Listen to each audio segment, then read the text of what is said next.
Bismillahirrahmanirrahim. Assalamualaikum warahmatullahi wabarakatuh. Apa kabar sahabat Villa? Setelah kemarin di part 1 kita tayangkan video perjalanan menuju museumnya, video kali ini Bu Bike akan mencoba menayangkan tentang apa yang ada di dalam museumnya. Museum yang terdiri dari 4 lantai ini akan ditayangkan dalam beberapa slide. Check it out.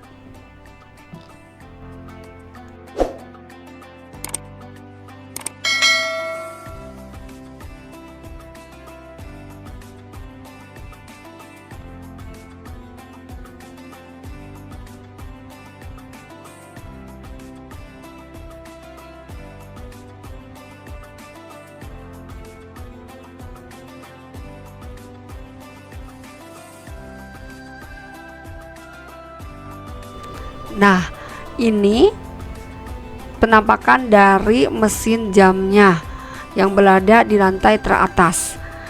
Museum ini berisikan tentang ilmu atau pelajaran semesta alam, di mana lantai 4 yang teratas ini pengunjung memiliki kesempatan belajar mengenal ruang dan bintang-bintang serta struktur mengenai alam semesta, ilmu tentang matahari, bulan, dan bumi. Juga dapat melihat bagaimana manusia di masa lalu mengandalkan benda-benda langit untuk mengatur aktivitas kehidupannya sehari-hari.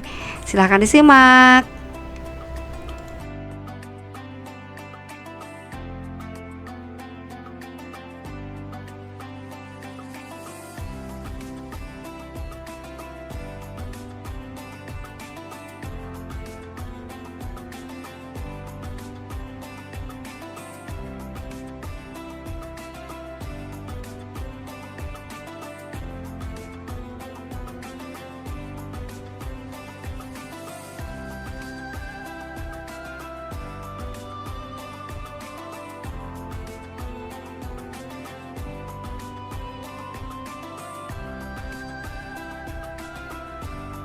Nah, ini adalah jam kedatangan kita di museum tersebut. Kita bisa mencetak jamnya dengan menekan tombol yang ada pada alatnya. Nah, ini Ayahdi, coba tekan. Nanti akan keluar. Nah, nanti terlihat mungkin karena silau jadi terlihat jamnya. Padahal jamnya ada loh di sebelahnya. Ini Bubu lagi mau lihat dulu jamnya jam berapa. Saat itu kita jamnya 15.50, mungkin menjelang waktu asar. Jadi karena tidak keburu buat sholat di Masjidil Haram, kita sholatnya di balkon menghadap Masjidil Haram. Lalu setelah itu kita akan memasuki suatu lorong di mana kita serasa berada di luar angkasa. Ada terlihat dari matahari, mulai dari tenang sampai matahari berkobar-kobar.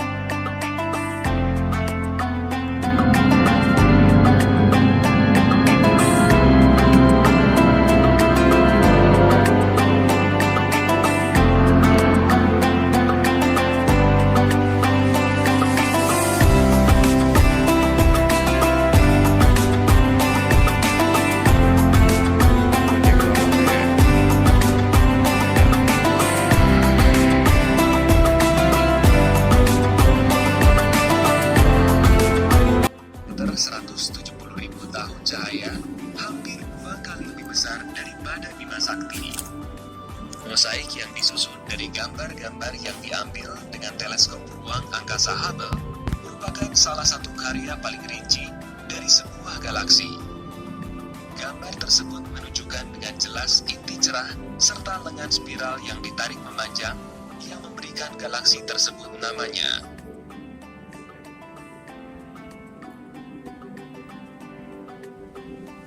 الذي خلق سبع سماوات طباقا ما ترى في خلق الرحمن من تفاوت ارجع البصر هل ترى من فطور. Galaksi Andromeda hampir 1,5 kali lebih besar daripada Bima Sakti. Selain itu, dengan jarak 2,6 juta tahun cahaya, paling jauh yang dapat kita kenali dengan mata telanjang di langit. Orang pertama yang menggambarkan galaksi dalam tahun 964 atau 353 Hijriah sebagai nebula adalah sarjana Arab Abd al-Rahman al-Sufi. Tetapi setelah itu, nebula ini kembali terlupakan sampai ditemukan lagi oleh astronom Jerman Simon Marius sekitar 650 tahun kemudian.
Sampai tahun 1920-an, kalangan cendekiawan masih percaya bahwa alam semesta itu tidak berubah-ubah.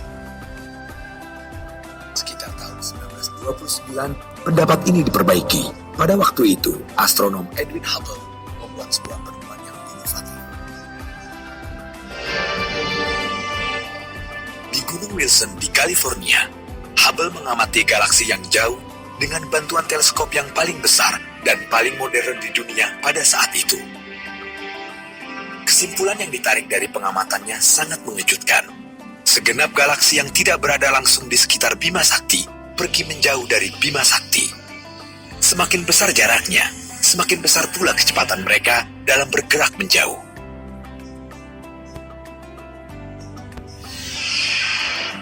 Hal itu merupakan sebuah sensasi dan merupakan bukti bahwa alam semesta bergerak. Galaksi bergerak menjauh karena jarak di antara mereka membesar.